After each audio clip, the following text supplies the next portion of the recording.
Hello and welcome to the Tables podcast. This one is the one with Space Jam. So let's start off by introducing ourselves. So I'm Neil. I'm Simon. I'm Dan.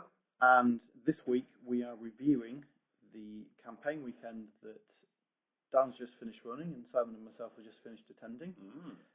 It's the campaign weekend itself was called the Portcullis Incident, which is the first part of the Gates of Terror campaign. Did I get that right? That's right, yep. Gates of Terror is the overall series. It should run to at least 3 parts, depending on how well the players do. It might have to go a little bit further if you've not managed to get everything done. The first element was the Portcullis Incident. Okay, so when you say 3 parts, does that mean we're finishing the Heresy in 3 years? Yay! All the books in 3 years? No, it means if you had listened to the previous show, or where we talked about this in detail, right, or read the background section at the start of the campaign pack, you'll see that the Gates of Terror refer to specifically the battles for the Batian subsector, which is on the doorstep of the segmentum solar, and is therefore the gateway to Horus to attack. I knew that. I just wanted you to say that for people listening to the podcast Who did not know that. Quick, let's change the subject. So the basic structure of this is going to be entirely a review episode. So talk for the weekend, what we thought of it, what we thought of the event itself, the players, the scenarios, the armies. Yeah, I mean we'll go through it because obviously we've not done a heresy thing before, and between the 3 of us who are here, other than last episode where we talked exclusively about the Horus Heresy. I meant the Heresy Campaign weekend before. I'll probably be clear on that then. Fine. Because we've not done the Heresy Campaign weekend before and stuff. It's quite good. Between the 3 of us, we've got a loyalist person, a traitor person, and obviously the organiser person. Totally impartial and not at all in favour of the loyalists. Scumbags. Well, you didn't have to be. They did that for me. We were going to also talk in depth about the one game that Simon won, but then he didn't. That wasn't. I thought that was funny in my head, and I thought I'd phrase that out, but it didn't work. But now I'm just making it really difficult for Simon to edit it. Thanks. Can we just crack on? So without further ado, we're just going to take a quick break, and then we'll jump in with the review.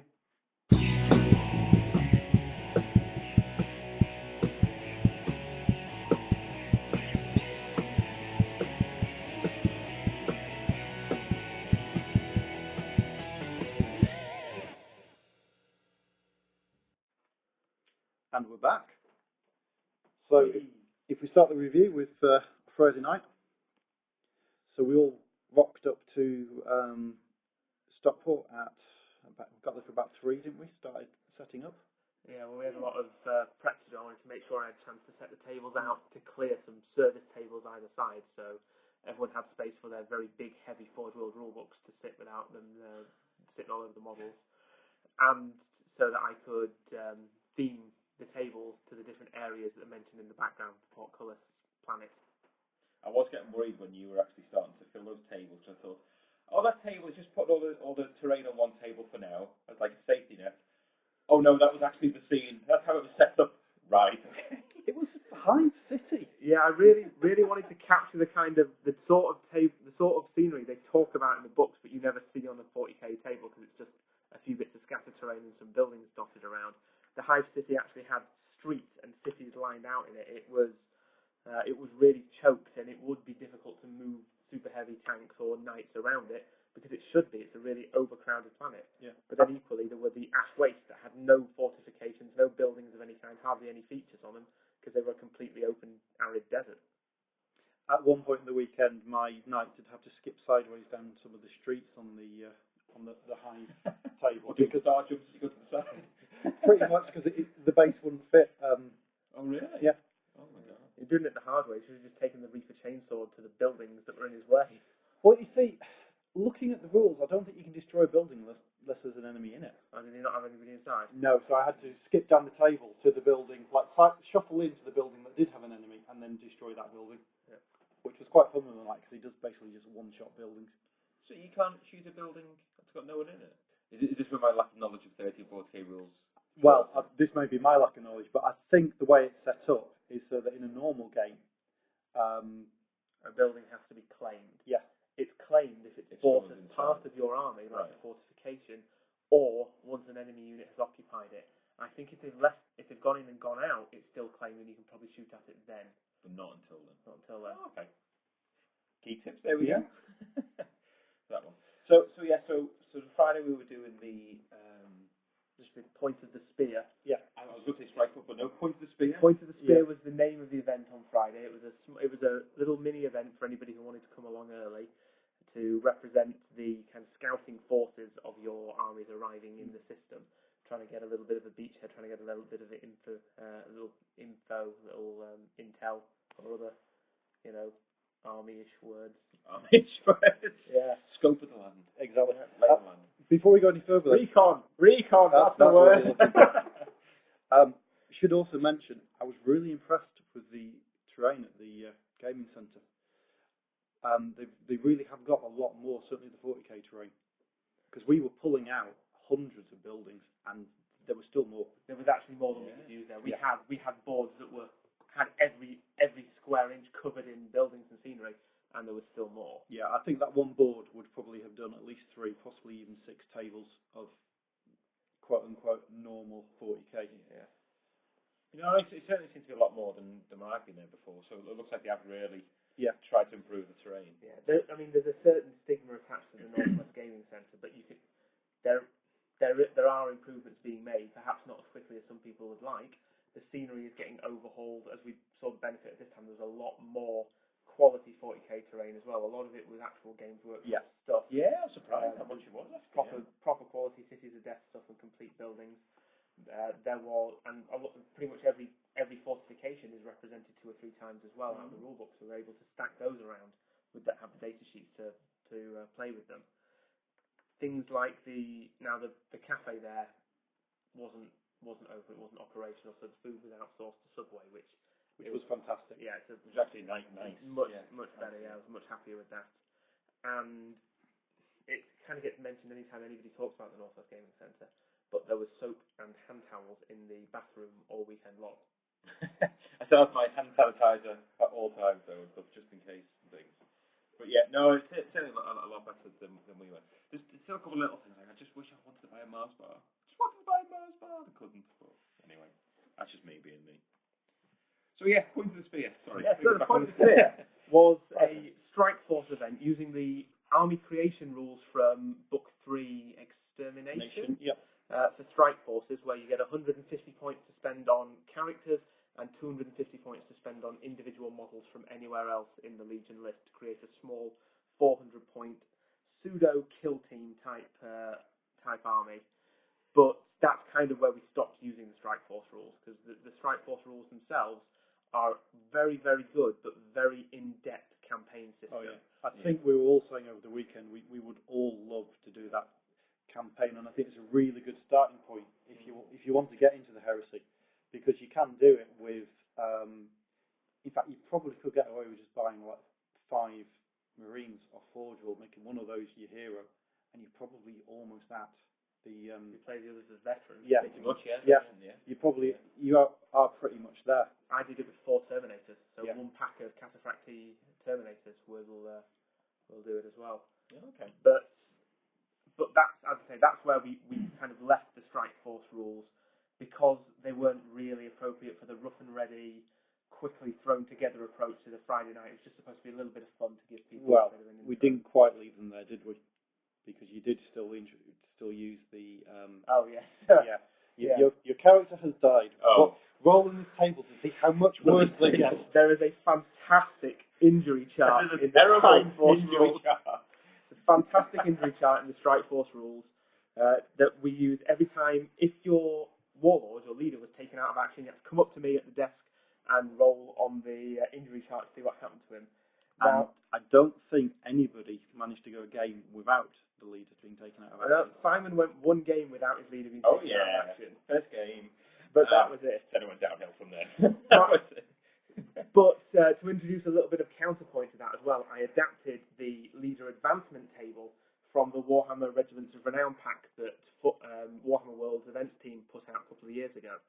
So the games themselves, there was no winner or loser. It was a straightforward dust-up. You lined up, deployed your forces, and then saw how many of the opponents you could take out. The narrative idea being that obviously everybody you kill in the Strike Force event is a set of boots on the ground that's not shooting a bolter at you once the main war begins. At the end of the game, everyone's leader, as well as rolling to see if they'd been injured, if they were taken out of action, and they almost all universally were, also got to roll 2d6 on the leader advancement chart and add on 1 to that for every model that they'd personally taken out of action. And they had a range of advantages, including increased weapon skill, ballistic skill, options to access fleet and things. It seems like it would be really powerful until you offset it with the very, very debilitating illnesses. I think that at the end I had a Magos who could only move 4 inches and was at a -2 to run or charge, who couldn't join any unit, and I think possibly was also blind. Yeah, I think my personal favourite was Andy Figg's Andy Figg's Ultramarine Centurion with his 2 lightning claws, who got a couple of bonuses to his ballistic skill for throwing the crack grenades he wasn't carrying, who had his leg damage, so was -2. Yep. Movement capped at 4, -2 on run and charge distances. He had his arm damage, so he had to re-roll 1 successful hit in every round of combat, like a reverse master crafting. He was blinded, dishonored again, so he couldn't join units. He couldn't. And other friendly units would not charge into a combat he was in. No, he couldn't be helped out. And he was blinded, so he couldn't shoot his weapon more than 12 inches with his excellent ballistic skill and total lack of ranged weapon. That was my favourite of the characters. And as a little reward for playing in the Strike Force event, the players that did got to take those characters as a free HQ through into their games for the... You say reward in the loosest possible sense. Although, I'm saying that, mine was useful because he gave me an additional cortex control. Yeah, there was actually quite a bit of advantage for you there. I think that is probably a Mechanicum-specific thing. And somebody, who we shall not mention, decided to equip his with one of the relics from Being quiet right now. Book 4 in an attempt to create utter filth. Well, yes, it was to create utter filth and stuff. So I thought it was going really well. He got a bonus toughness. This is brilliant. Toughness 5, Space Marine character. He then got bonus leadership. Fantastic. He then did get what I think of as hot-blooded, which is reverse cold-blooded. Rolls 3 dice for leadership test and uses the 2 highest. Then he got dishonored that no one liked him and no one would join him and he can't join anyone else. But he did have one of the relics for 40 points. Not just one of the relics. The relic. Oh yeah, the relic. And I'm going to say like this he wrong had the now. Imperial Fist power trowel. Oh my god. No, because the relic for them is roof building, not wall building. The Nanite Blaster, was that right? Nanite Blaster. Which, on paper, looks amazing. For those who've not seen it in Book 4, it's 12-inch range, it's Strength 5, it's AP 2, it's got Fleshbane, so it always wounds on 2+, and if it kills a model, you roll a dice on a 4+, it's the big blast Templar. Well, we say the large 5-inch. The large 5-inch one, yes, sorry. Not the Apocalypse. Every model underneath that then takes a Fleshbane, Strength 5, AP2 hit, and if any of them die, you roll the dice on a 4+, it explodes again, and the Templars put over their corpse. So yeah, it looks good on paper, but on the battlefield it looked even better. You say that. I saw you delete whole units with that filth, but you haven't paid any points. I deleted one unit in 6 games, which we'll come to later. The rest of the weekend, what happened was he'd run within 12 inches of the enemy, shoot, not actually kill anything, or not roll the 4+, and then there was a character just in the open 12 inches from the enemy who basically got annihilated the next turn. And that was how the weekend went with him. So I've learned not to do that again. I'm going to pick a different relic next time. I mean, I suppose to be fair, had he not been dishonoured, if he was in a unit. Yeah, I mean, there was one game where I was playing James Clark's Iron Hands, one of the guys from the podcast and stuff. And I ran him sort of round the corner from the buildings. I don't think James saw him. He ran again, another 6 inches. He ran again. And on the final turn, while all his Gorgon Terminators were there, I thought, right, this is it now. I'm going to pop out, kill that Gorgon Terminator, take them all off with Flashbane. This will be brilliant. Rolled a 1 to hit. Left him in the open. Next thing he got was 10 Thunderhammers or whatever, his arm went to the face. I just took him off. It was fine. Just took him off. But no, so the Friday night with the games, they were really good. So there were 4 of us playing. So I had my Death Guard. You had your Mechanicum. 2 Mechanicum players. There's another Mechanicum player. There's Neil and Dave O'Neill. No, it wasn't Dave. It Oh, was Dave's not playing. Oh, it's David. Yeah, It was the other David Mechanicum player. Not Dave. I'd like to take a moment to thank, I thanked him profusely at the event that he very kindly brought down his amazingly painted set of Zone Mortalis tiles for people to play over all weekend. It really enhanced the event. That was amazing. It has to be that we could do a podcast on its own just talking about how great playing on the Zone Mortalis board was. It was amazing. I think that's one for the future when we've managed to get our own tabled Zone Mortalis board set up. We can do a whole series, if not one podcast or a whole series on us playing through that and enjoying how much fun the Zone Mortalis version of Warhammer 40,000 is. Do you know, because when I first saw it, I thought, yeah, it's just a board. No, I'm not bothered about that. When I actually got to play on it... Because you're dead inside. It's because I am the Death Guard. I'm dead inside. But when I actually got to play on it and set up, I was going, ooh, I'm in space. Ooh, and then the doors move up and down and open, and it was like... Were you making the Star Trek noise? Pretty much was. I think at one point I thought I was in the Red Dwarf hangar and stuff, running through crates and things. But the fact that it's like a giant, I can't describe it, it's like a giant space hulk if you've not seen it. But it was absolutely amazing because obviously your jump troops can't go over the walls, they have to go around them, and how you go around using the corners and line of sight and things. It was absolutely fantastic. You know, I can't thank Dave enough and stuff. But it was absolutely fantastic to play on. I'd love to get one. It'd be absolutely brilliant. Yeah, well that's the plan, to have a few of them available for the next event, so we can have multiple versions of those games going on at once. So as you were saying, there was Simon with Death Guard, Neil's Mechanicum, David's Mechanicum, and James Clark's Iron Hand. No, that was Andy's Ultramarines. Who was there? Andy, Dave, Neil, and me. No, it'll be fine. And then we also had, sat on the table by himself, frantically painting models, Dave O'Neill. Yeah, there's nothing like last minute finishing your army off for a campaign. Last minute finishing off the bits of your bases that your 8-year-old daughter didn't quite get right. Because you had her working in sweatshop conditions. It's finishing off your campaign army while the campaign started, and you're sat there next to it.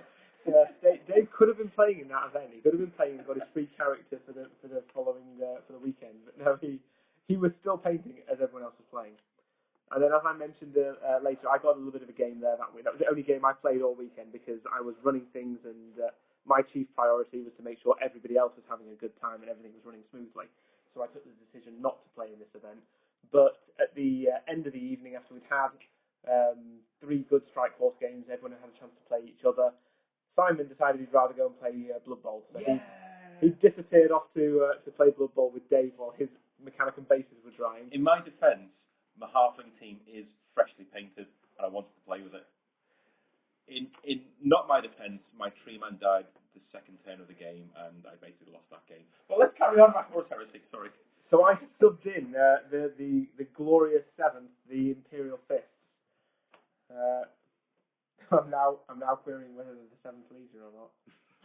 Yes, of course they are. The glorious 7th. If you just say it with enough conviction, nobody's going to actually know. No, I was torn whether it was them or the Death Guard. Death Guard are the 14th Legion. The Imperial Fists are the 7th. Oh, we're the 14th. And my fists subbed in. I had to hastily write a list as Simon abandoned us to go and play some silly sports thing.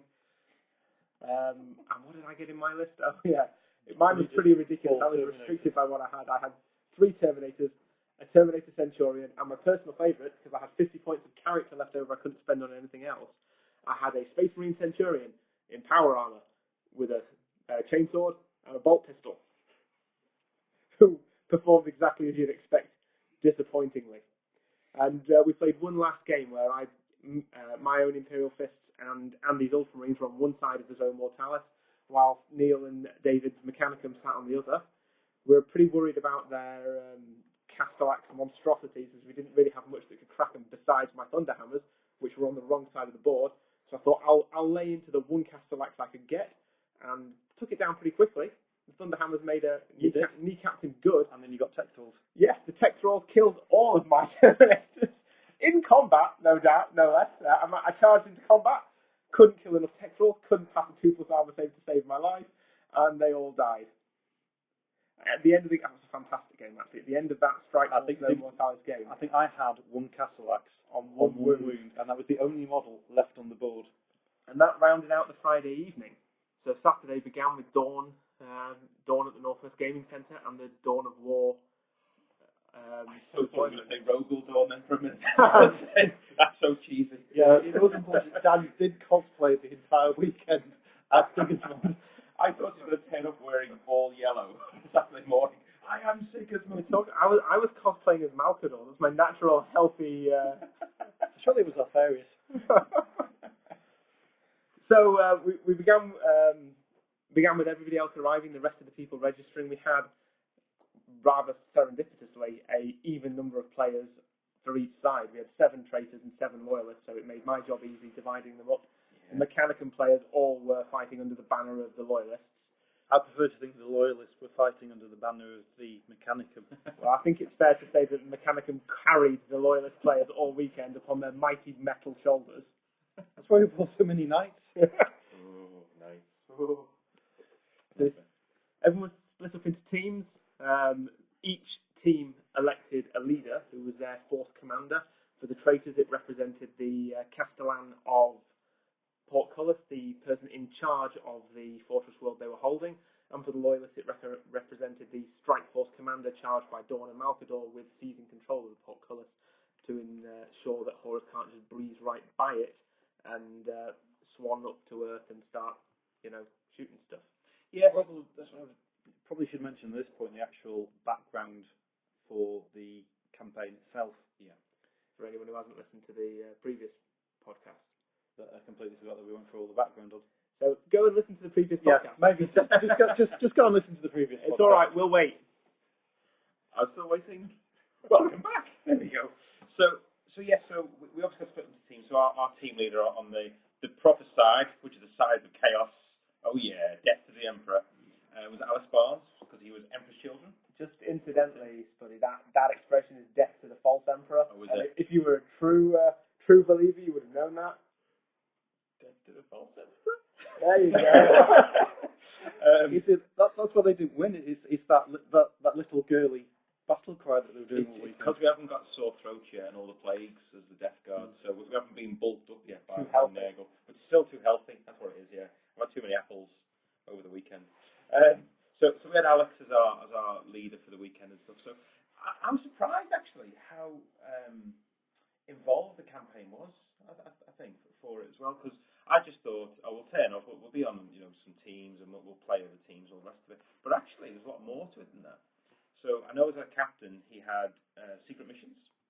So there's 6 of them, and they range from Slay the Warlord, which is your basic thing, to capture table quarters, I believe.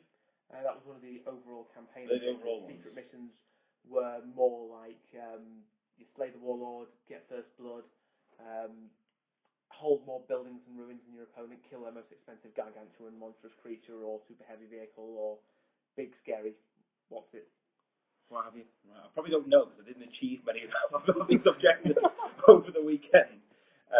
But we also had to keep track of how many kills we did in service to Nurgle as a Death Guard player. And obviously the other gods were keeping their own tallies and stuff. But it was really interesting actually how we came together, because I think the group of us who went up, I was the only one on the traitor side, if you like. Yeah, you didn't know anybody on the traitor team. Did not know them at all. Some of them knew each other. They were in pairs or 3 of them together and things. And it was actually really good, because it meant for the rest of the weekend then, we sort of had a little bit of a bond between us, and we were all chatting, and we were buying each other drinks and stuff, and whispering tactics, how to kill the loyalists. Say loyalists, how to kill the machines and the Mechanicum mainly. Yeah, the loyalists were doing a good enough job of killing themselves. Pretty much, with the knights and stuff. But it was really good, and then we were working out who was playing where. Yeah, I tried to introduce an element of actual strategy to the overall campaign rather than just the tactics of the individual games. So each of the team captains were given a set of cards which were effectively blank on one face. They just said either traitor or loyalist, and the other face had the name of one of their players on them. So once they'd decided, it was up to the team captains to decide who played on each table. So they'd go around and place the cards with just traitor or loyalist showing on each table. Then the other side would go around and do theirs, and they'd flip them over at the same time, and you'd find out who you were playing.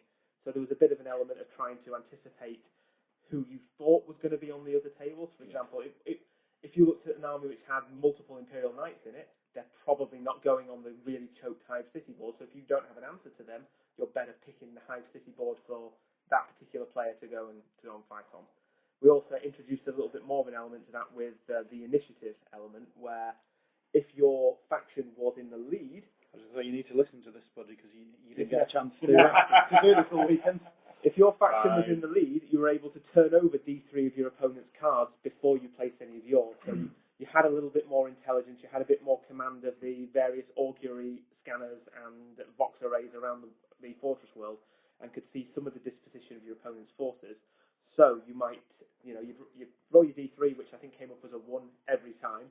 Flip over 2 the ones, but yeah, pretty much. So flip over your 1 or 2 cards, and then you can see definitely who's playing on one of the tables, and see if you can assign the best person to try and deal with them, or the best person to try and achieve the 3 campaign objectives each side had to do over the course of the weekend as well. Or the thing that really annoyed me was game 3, the Loyalists rolled it, turned over 1 card, oh, it was me! And then they basically had a fight between themselves who got to get the guaranteed win by playing my death card. Thanks, guys. Thanks a lot for it, yeah. And who did you play in that game? I played Andy, actually, with his Ultramarines. And did you win? I did. Well, that was because I think we looked and thought, this is Andy's one chance to shine. It was because... If he's going to win any game, it's going to be this one. And no. Do you know? I have to say, I know we're not going into games too much. The game against Andy was brilliant because in my head, I brought quite a fluffy story, balanced death card. You had brought a very infantry heavy list, hadn't you? Yes. And Andy had basically brought the entire first company of Ultramarines. Not and just then the first, supporting. the second, the third, the fourth, the fifth company. They were backed up by some Marines who had Marines backing them up as well. Andy's army, it actually looked fantastic, and it was very, very deservingly won the Best Army Award at the event as well. But it had 60 tactical Marines on foot, and then all of the support that came with it. And we don't need to go into too much detail about this because Andy has very kindly agreed to do a in-depth review of the event and his games through it and his army, which will be going up on the tabled blog. So you'll be able to see a lot more photos of Andy's army there. Lovely army, fantastic. So after we'd split everybody off into teams, I'd given you secret objectives. The first game of the weekend began. We used the smaller 1250-point armies to kind of ease you into the event to represent the scouting forces coming down. And then as it progressed, it went up to the 2,500-point armies. And on the start of the second day, there was a 1,250-point doubles game played between everybody. The Zone Mortalis board was available for use all the way through the campaign. It didn't get used every round. Sometimes people were playing on it, sometimes they weren't, if they were trying to wrest control of the Celestium Mundus itself, which is what the Zone Mortalis represented in the background. That did get taken a couple of times. The first time the World Eaters started pushing buttons randomly and activated the Lance Array without aiming, and reduced part of the deserts to glass. Good old World Eaters. The second time, the Mechanicum players managed to get control of it and went searching through the depths and the unexplored sections of it and found themselves a relic, which basically boiled down to a one-shot drug stim. It's very similar to the Eversaw Assassin combat stims, which I think wound up getting used on some priestly little robot man. Some very little effect as Angron ate his face. Well, then I did go up there with the Death Guard at one point to try and wrestle back control from the Mechanicum. We'll just leave it in the hands of Mechanicum for now. That's fine. Leave that. Over the course of the weekend, there were a few bits of back and forth between the players. There was a really nice sense of competition, but not in a competitive way. There was a lot of joking, and I really hate this word, but I can't think of a better term for it. A lot of banter between the two sides of the players as they. Was that banter witty? Oh, it was incredibly witty banter. Yeah. And there were jibes and taunts thrown back and forth during the briefings as I gave them their mission directives and kept people abreast of how the campaign narrative was developing. Largely it was the traitors getting stomped and fleeing and stomped. It didn't go well. After the first round, when you were pretty much drawing with the loyalists, it just went downhill from there. The Loyalists, they had some good strategy. I have to hand it to them. James Clarke, who was their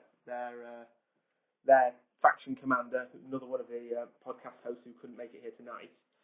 So I will accept this award on his behalf. No, James did a really good job of picking where his players should be when. Yeah. James also used the Let's Let the Dogs of War battle strategy that I discussed last time at the right point, which meant all of his wins counted for 4 campaign points instead of 3 in one round.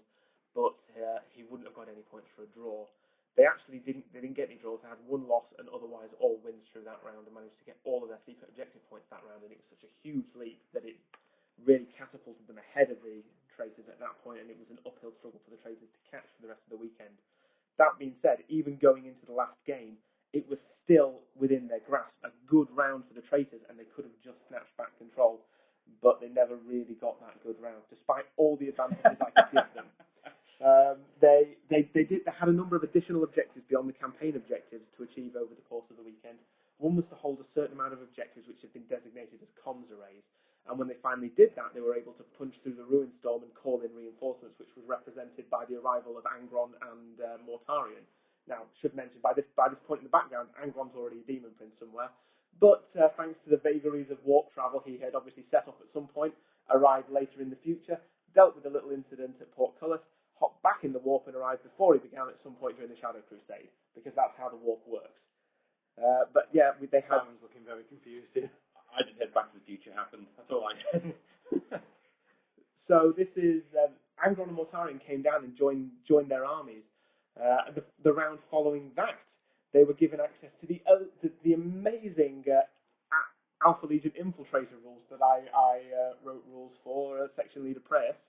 The rules for that I will put up on the tables blog, along with the rules for the other special characters we created for the event. He didn't do so well in any games. I loved these rules. I loved this character, and he was just disappointingly terrible in all of them. And as Simon touched on, the various armies that were dedicated or would become dedicated to one particular Chaos God had been keeping account of the wounds they caused over the course of the weekend. They had a certain tally they had to reach in order to tear a hole in the warp and pull forth one of the exalted greater demons that we had on hand ready for them. Now, the Emperor's Children player didn't get close. There were no Thousand Suns, so My Lord of Change was sat lonely in the cabinet all weekend. But by pooling the wounds, they were able to pull over from the Chaos Undivided worshippers like Word Bearers and Sons of Horus. The Death Guard players were able to accrue enough wounds between all of them to pull forth into reality the Exalted Great Unclean One, the rules for which were in the campaign pack. So going into the last round, it will just count the advantages the traitors had going into the last round. They had Mortarion for free. They had Angron for free. They had an Exalted Great Unclean One for free. They had an Alpha Legion special character for free.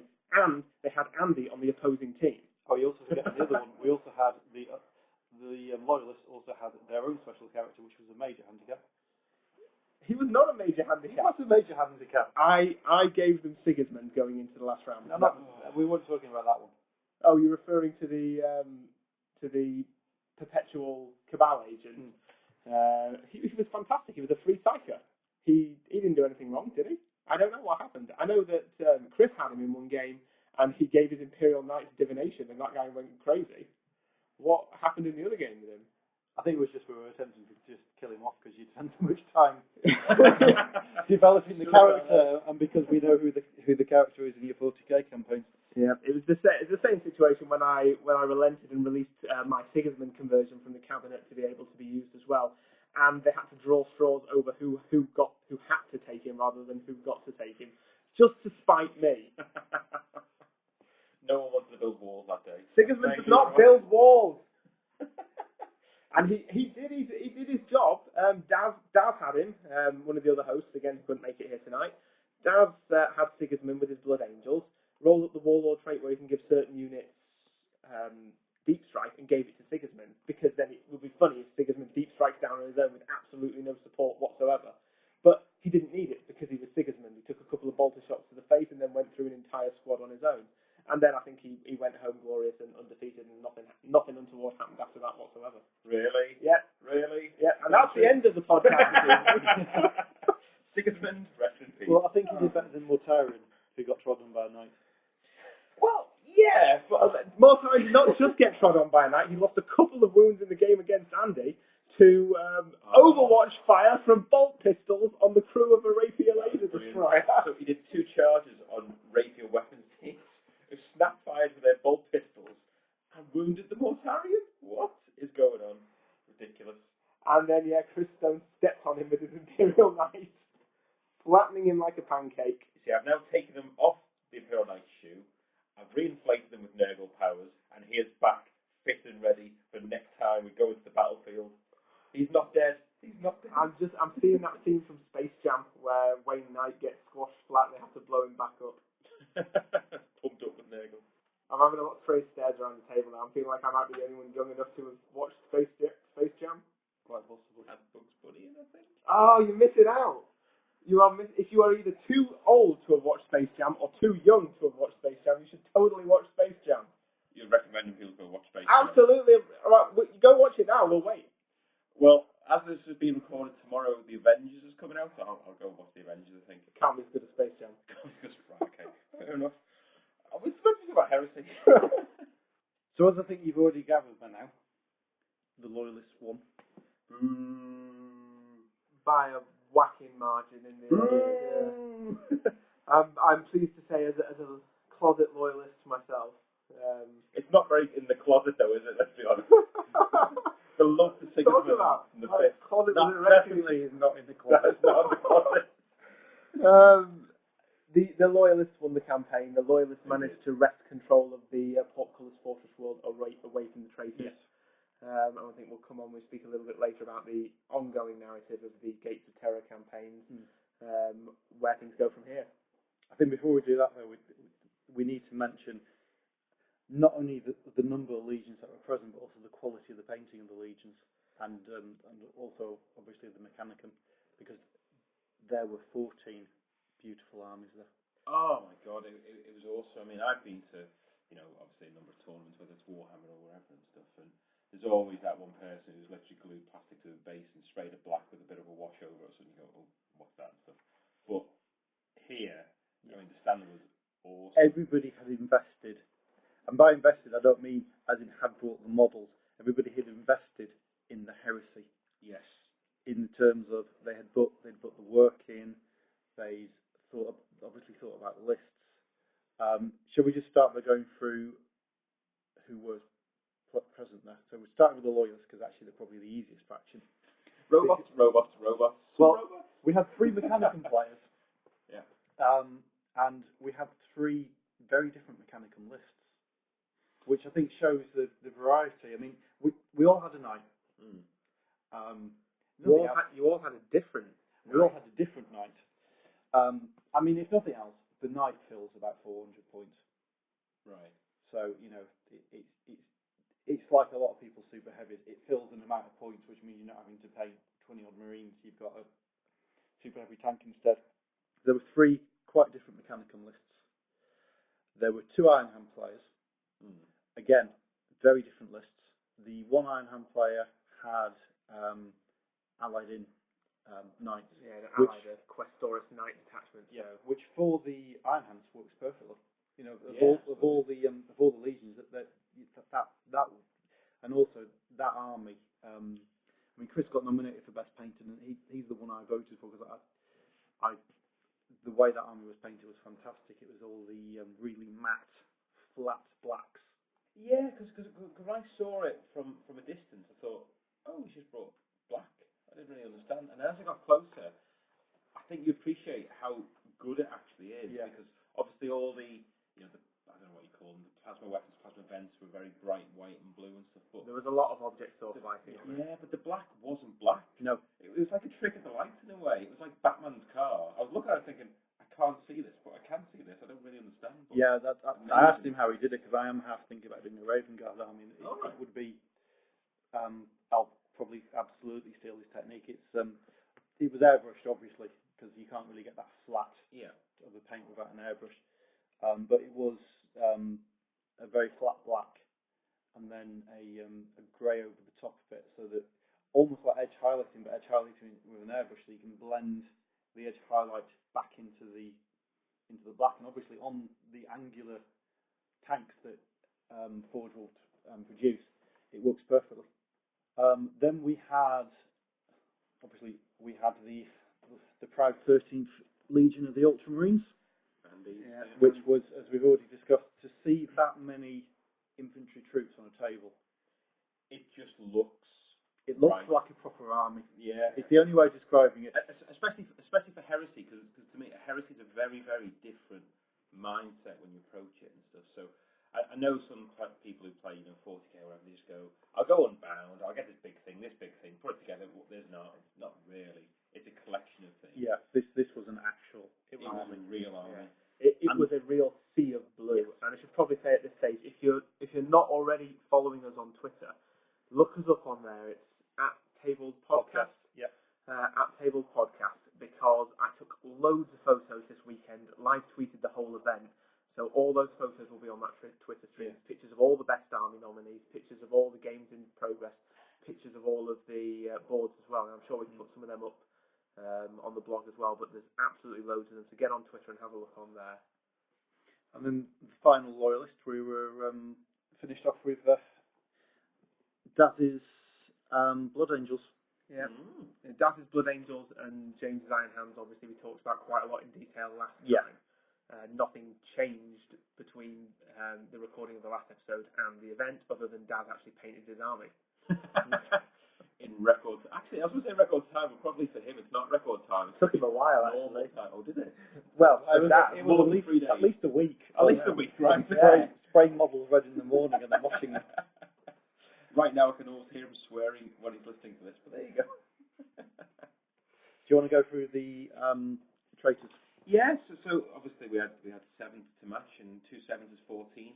The right number of the right legion. That's all I want to say right now. Is that why 2 of you turned up? Yes. Double 7, 14. There you go. Double 14 is 28. Oh no, man. Oh yeah. Anyway, well, the important thing is 7. Maybe I should have checked.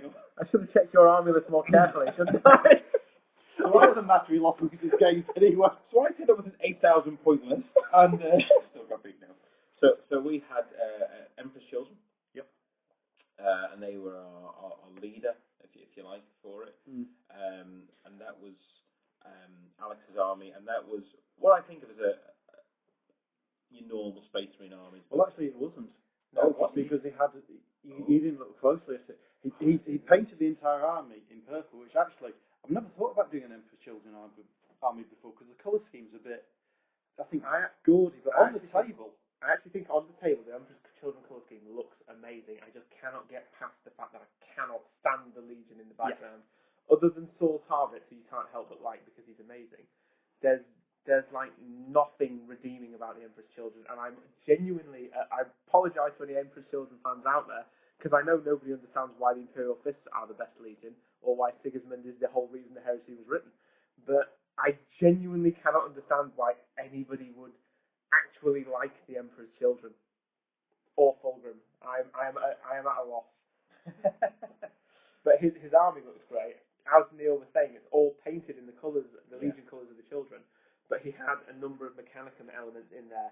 Either, I'm not sure, I think they were possibly some as allies, some through the use of the new console that Forge World released the rules for online, which allows you to take some of the robot units in your army. Okay. Yeah, he had one unit of robots with the console in his army. Yeah.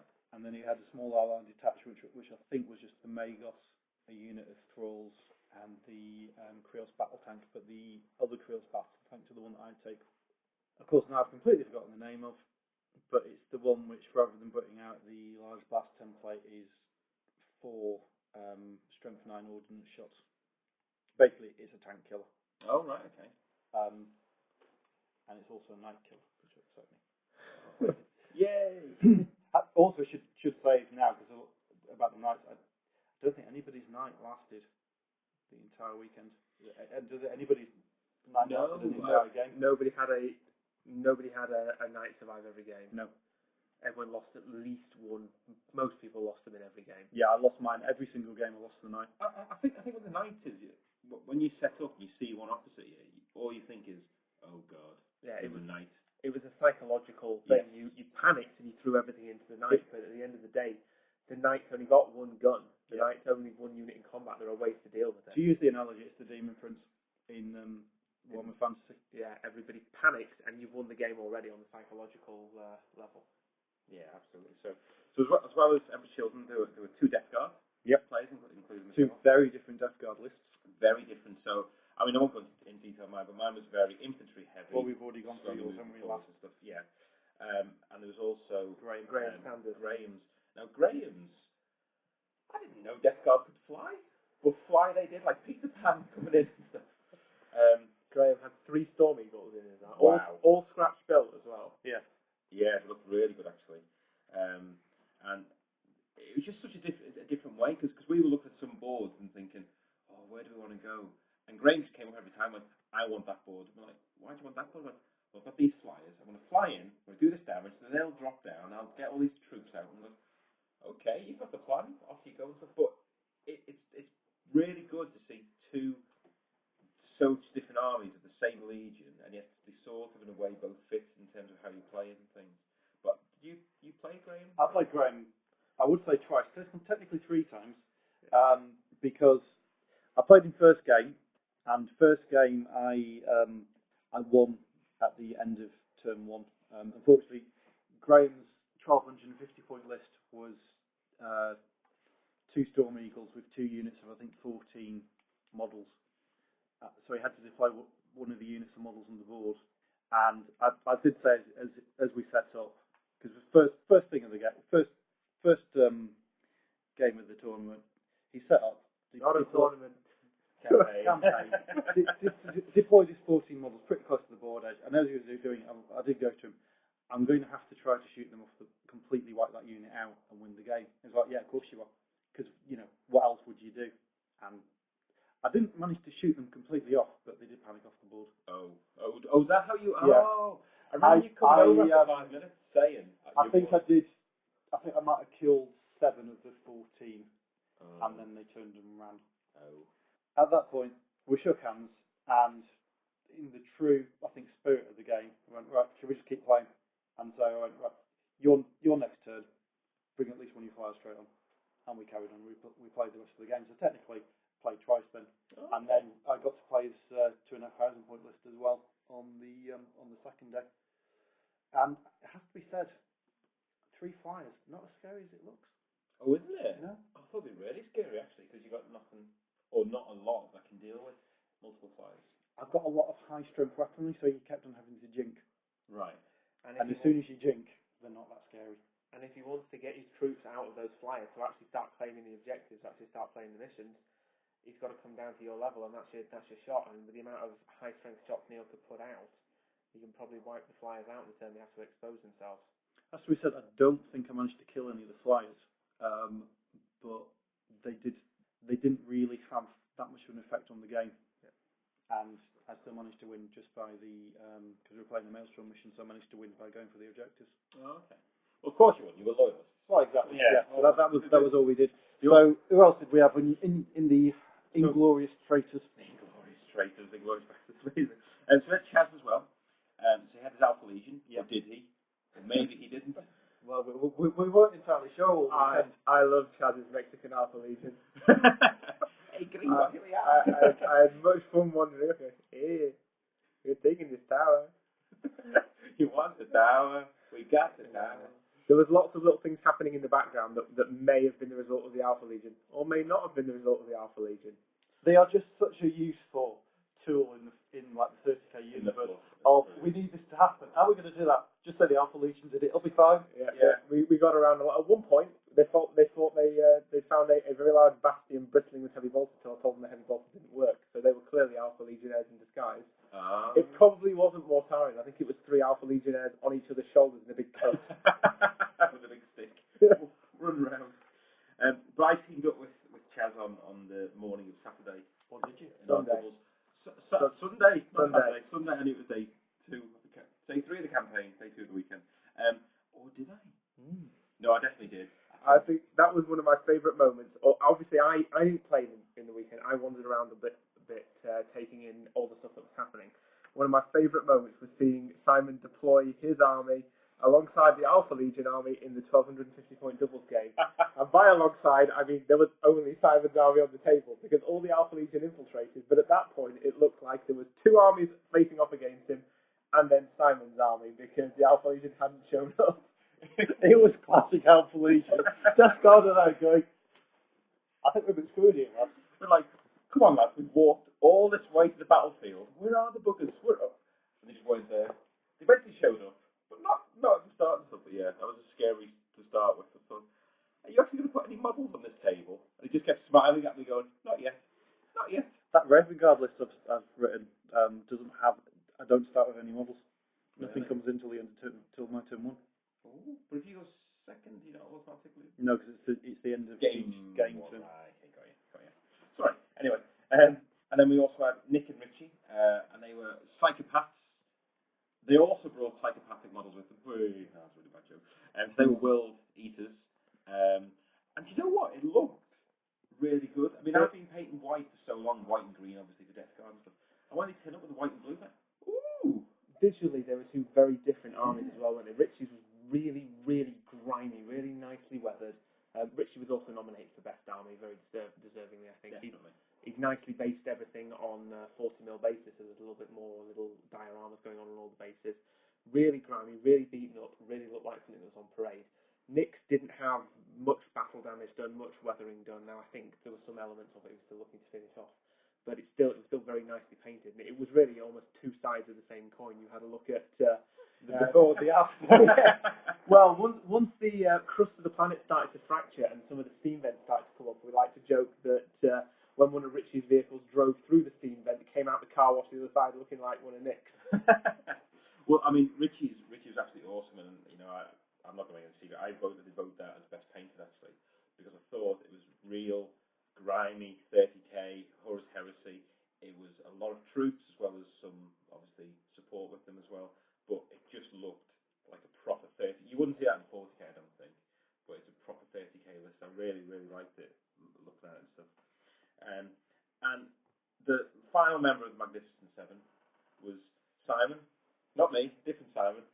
Simon White. And he brought Sons of Horus together with Solar Auxilia. I'll add with the Solar Auxilia, but represent using some traitor guard conversions to represent the Solar Auxilia because they were obviously on the wrong side of the conflict. Being you say the wrong side. You're on the right side. Who wins, Simon? The end's already been written. Who wins? Well, actually, don't ask him that; it'll spoil it. We're having this conversation in the car on the way over. He doesn't actually know a lot of the major events that have already been sort of set in stone for years because he's been out of the hobby at that point. So a lot of the stuff new to him. Because I've been out of the hobby for so long and I've only come back the last few years, I am reading the books. Obviously, I know what happened to Terrence, but I've no idea what happened after that. Sigismund kills everyone. Do you know what? I already know that's not true. It's useless. I know that very much. But yes, I don't know what happened to that. But anyway, so he brought his Sons of Horus and stuff, and again, really nicely painted, really nice conversions on the traitor guard. As the event organizer, I really struggled to I'd limited it to just 6 nominees for Best Army because there were only 14 players there, so I thought it'd be a bit ridiculous if there were 12, 13. Well, I say 13 because I wouldn't nominate Dave O'Neill's army because we know he didn't paint it himself and his 8-year-old daughter painted his faces. But I really struggled to just pick 6. I had a really hard time narrowing it down to 6. I think that's a really good reflection on the quality of the armies there. They were all fantastic. Yeah. And when I struggled with picking the best painters as well because there were so many good choices. When I tallied up the votes for best painters as well, everybody got one, at least one. Most people were on 2 and 3 votes. Andy did win, as we mentioned, with his really, really nice Ultramarines. But he was only 1 vote ahead of the people tied in second place. So there was obviously a lot of love for all the armies there. No, absolutely. I think if any of them went to other heresy things as well, you'd see them nominated again for best painter in those events as well because they are really, really high quality that were there for the weekend. But I think that's one of the things you get with the heresy. I know this was a campaign, but it's that investment, as I was saying before. Yeah. It's not just I'll just order some from this online shop and all the rest of it. It's investment in your hobby, and as we said I think a few times over the weekend, it's a niche of a niche. And the people who get into Heresy is not, a 10-year-old sat there thinking, I know what I want to do. I want to play Heresy games and stuff. That's not how you start off. It's people. I really feel like painting 60 Ultramarine Space Marines to fill my core requirements. Maybe that's what Andy does think about. Who knows? But it's those people who get into it, whether it's for the storyline, the quality of the models, the exclusivity, whatever the reasons and stuff. But you just seem to put a lot more personalization, a lot more effort into this than you would what I think is a standard 40k list as well. So the stands off were absolutely fantastic. Could not fault that at all. I was really happy. Visually, I think the weekend was a huge success. The boards themselves were quite nice. The terrain on them, as we said, was lovely. The armies playing on them were lovely, and it really had a really nice just look to the whole thing all over. So it was really high quality visual aesthetic for all the games in the event. And I couldn't be happier with the way it had run. I mean, there are room for improvements, and we'll come on to talk about changes I'd make for the next event in a little bit. But overall, I think the thing was a huge success. Obviously, I'm biased as the person who ran it, but when I walked around the room, I saw nothing but smiles. I don't think anybody had a bad game. Everybody seemed to enjoy themselves. There's a really great sense of community. Lots of people who'd never met each other, who were all instant fast friends. A lot of us went out for a meal on the Friday night and came in a little bit worse for wear on the Saturday night and came in a little bit worse for wear on the Sunday morning. But I hope everybody really enjoyed themselves as much as I did. I think that was the general thing about the weekend, was everybody was obviously enjoying themselves. Everybody was playing it in the right spirit. It was this thing of you could sit down and start talking to somebody about how they built their Heresy army. Yeah. And because there is this investment and there is this passion about it, people are willing to go into, I painted it, this is how I painted, quite detailed, because I think that's the other thing with the Heresy, is it's, other than possibly Daz, nobody's base coating and washing. And Daz is only doing that because he ran out of time. It's that thing of, there's all this laborious love that has been put into these models, into conversions, into painting, into the basing. Yeah, no, I completely agree, and I think that really brought something to the event. I know that a lot of people told me they can't wait for the next one. Yeah. Well, you even had somebody sign up on the day, didn't you? For the next I did. Well, we've sold a few tickets for the next one because we had them available to the players who had come on the day. The next event will be run in the same weekend in April next year, so I think with the leap year that'll be the 19th to the 21st of April. Keep an eye on the Table's blog and on the Table's Twitter feed, most importantly. You'll see details for tickets of that going up in the next week or so after I'm finished reviewing the previous one. That will be the second campaign in the Gates of Terror series that builds on the narrative from this one. As we've said, the traitors were soundly beaten in this, and the Loyalists were in control of the portcullis. But that wasn't the end of the story, that's just the beginning of the Gates of Terror saga. As the Loyalists consolidated their position aboard the fortress world, huge scars appeared in the reality as an enormous fleet of traitors translated through the war. Now they had expected to arrive and sweep straight past the fortress world that they were in control of and through into the Bastion system. It's not quite played out like that because, as we said, the Loyalists remained in control of the fortress world.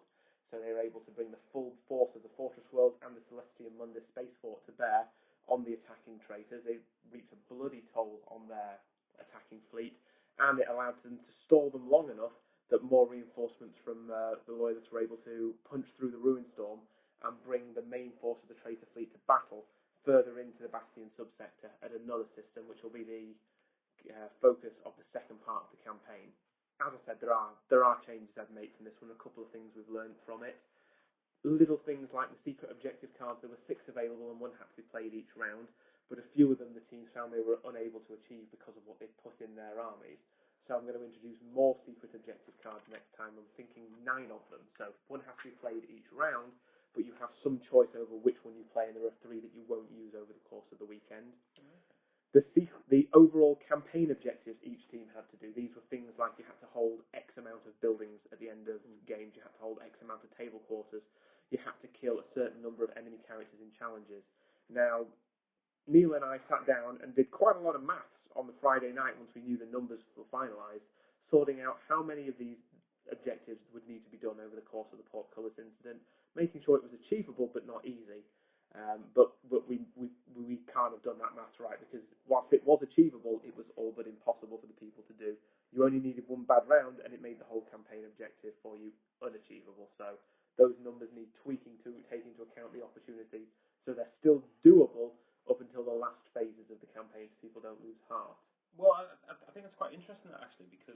one of the important things with those objectives was they were only achievable by scoring units, by your troops and stuff. And it was actually quite a good way to not comp things, but to combat some of these, so if you come with the mindset saying, I'm just going to take 20 tanks and all the rest of it, and then just come with the ultimate filth, it's actually quite a good way to combat that, because you need to have boots on the ground, you need your troops, you've got to be able to capture things. Yeah, that was a deliberate choice that you would need scoring units to achieve a lot of the campaign objectives, and obviously we underestimated how many scoring units some people would bring. Some people, Andy had a potential 6 scoring units in his army, because as we've mentioned before, only troop units and certain other specific units score in games of the Horus Heresy and Battles of the Age of Darkness. Most people only had 2 or 3, and that skewed the numbers that we'd done a little bit, so we need to tweak that for next time.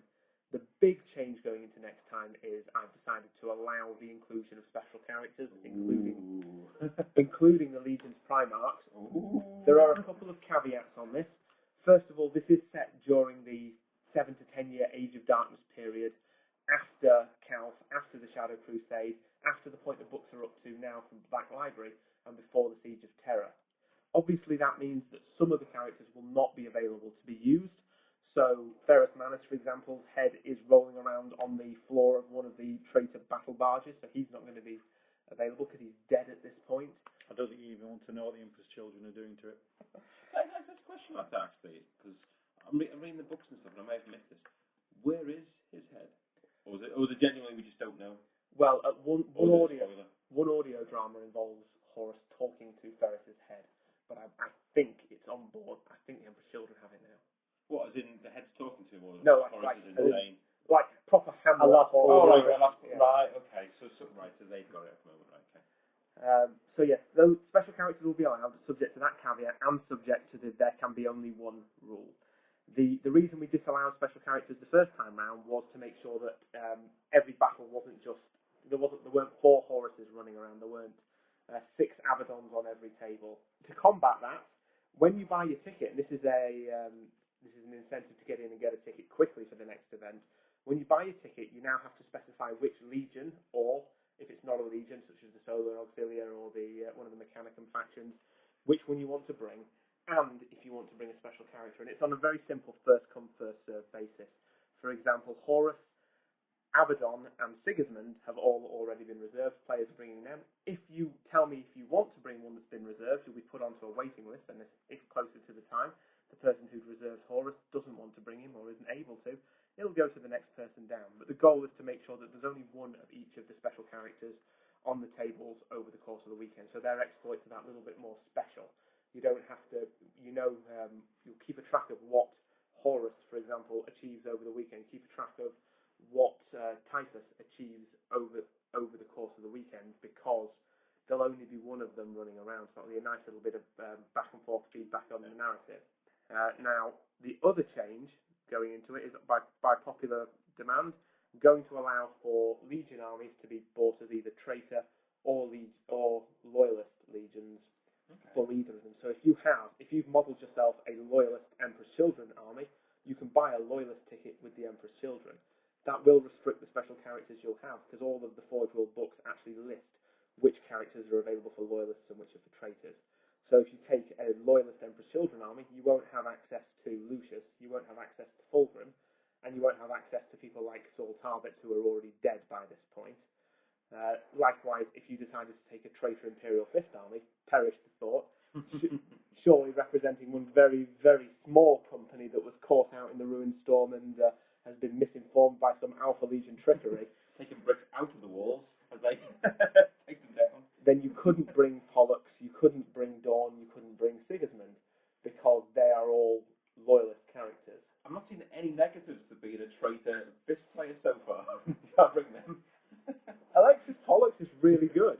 Sigismund is really good. Oh my god, did he go straight to Sigismund? But those did not mention Dawn. No one mentioned Dawn. Is terrible. Every Primarch's amazing. The rules are great. The background's great. Dawn is boring, and they gave him a bolter and a chainsword. Is he the worst, you think, in the rules at the moment? What Dawn does is give you access to a Thunderhawk gunship, and a really good Thunderhawk gunship. But it means that you had to buy one Primarch model to get the best out of your Primarch model. I have to buy a Primarch and 400 pounds of Thunderhawk gunship. Yeah. Okay. Can I just check actually, because I am thinking of taking the Raven Guard, because there's two versions of Corax in the books. I'd have to take the worst version, wouldn't I? Because of when it's set. The later version Yeah. after Istvan, yes. Sorry, when you say there's two versions. Because in the books there's rules for Corax during the Istvan campaign, when he's like full on Primarch, and then Corax after the Istvan campaign, where because Corax is essentially a broken man. Right. Okay. I see what you mean. And it's like we were talking in the car on the way over about Deliverance Lost. Yes. One of the main themes of the book is Corax as a broken man, and it's him finding himself again, essentially, as the sire of the Raven Guard. Oh, because that book's next on my list. I'm just finishing Nemesis off, but that definitely next on my list for that one. And so the rules for him in that, I think he's 100 points cheaper, but I think he's only got a 3 up, 5 up as opposed to a 2 up, 4 up. And I think he loses some possibly weapon skill and strength or something. I can't remember off the top of my head, but he is significantly worse. Right. Okay. Yeah, where there's two sets of rules for it. The one considered to be the most contemporary will be the one used. Because it's like conceivably with the new book 5 coming up, which is going to be Kelf, there may be new rules for Lorgar and the rest of the word bearers as well, mightn't there, in that, which will then supersede. That's right. And as before, to account for the fact that Forge World's release schedule isn't known to those of us in the unwashed masses, the campaign pack will remain open until 1 month prior to the event, and anything released up to that point will be included in the pack. Anything released after that point won't be. Okay. Now, as I said, stay tuned to the @Table Podcast Twitter feed. Have a look on the blog, and you'll see I will tweet when the tickets themselves are available. But if it's something that you're interested in, if you've got any more questions, please get in touch through the Twitter feed or through the website, and I'd be happy to answer any questions and sign anybody up. So I think that just about wraps up the review. I think, as you can all tell, we all thoroughly enjoyed the weekend. I think it's quite rare that a tournament organiser. I was waiting for Dan to then shout at me to say it wasn't a tournament. But campaign organiser. I'm waiting for the context. Doesn't. I think it's very rare that a TO ends a weekend having thoroughly enjoyed himself. Normally, by the end of the weekend, they're looking very stressed and harassed. They're frantically trying to figure out what's going on with and solve issues that are arising because of various things that are going on. I think this one, it was so because of the mindset of everybody going in, it was so smooth the way it ran. It was an absolute dream to run, I must say. I've run a number of campaign weekends now for Warhammer and Warhammer 40,000. This is the first one I've run for the Horus Heresy expansion, and this is by far not just the easiest, but the most positive experience I've had doing it. Now, don't get me wrong, you all saw me like a duck floating serenely across the water while my legs were going furiously underneath, keeping everything ticking over. There was also an incredible amount of prep work that went into it to make sure to produce all of the handouts, all the touchy-feely things, and to make sure the system's all interlocked and the narrative developed properly. But actually there, on the day, it was the easiest one I've run. It was an absolute dream. Everybody was lovely, and I personally had a really great time, even though I really didn't get to play a game. Yeah, I think it's a mentality of people who go, and I think the way I judge it is we've come back and we've got like a bit of a WhatsApp group for people in our gaming club and stuff. And all I've seen in that WhatsApp group since I've come back is, oh my god, I'm going to do this list next time, I can't wait. And people who weren't even there are saying, oh my god, I really want to join in the Heresy now, and I'll bring this Heresy list, I'm getting this painted up. And people are really excited about it and stuff, because you know what I mean, I'm not a big 40k player, but I love 30k, absolutely love it. But that's because of the books, the games, how it works, just using the armies. And I can't wait for next time, genuinely. I think what summed it up to me is in one game, we had a rules query. We weren't sure if we could do something or not. And we went, shall we look it up? And they went, shall we just go on our 4+ we can? Yeah. And it was, I think, the only time at an event I've actually seen anybody use Games Workshop's the most important rule of just, we can do that. Let's move on. There was no, because it was like, that works. It's perfectly what would happen. Let's just carry on with the game. Well, I think another example is I was playing Chris Game 1, and I did something, and he went, "Why are you doing that? It's actually," and it was about the rapier gun platform stuff. And it's actually much more powerful if you do this, do this. So he was actually teaching me how to be better at while I was playing them. Didn't help you though, did it? It didn't help me. No, that's probably why I did it. It wouldn't help. Oh yeah, a reverse psychological warfare. Yeah, You sure he wasn't Alpha Legion disguised as Iron Hands? maybe. I hope so. Were those Imperial Knights just loads of Alpha Legionnaires on each other's shoulders? Just waving with a big stick. With a big stick. Who knew? So I think that's everything for the show. So next time I think it will be you guys doing a review of the Sky Titans tournament you're up to this weekend. A gathering of my Sky Titans Warhammer Fantasy Battle Tournament in the Lake District that Simon, myself, and Daz are going to this weekend. So we'll review that next week and get that episode as soon as possible. Quick change of pace. Heresy back to 30,000 plus years ago. There we go. Or is it in the future? Or is it at the same time? Or is it a time bubble, as all Warhammer now is? We will not discuss time bubbles. Okay. You show me it in print, and I will discuss time bubbles. It's in print on the internet. So it must be true. And with that bombshell, we'll see you next time. Goodbye.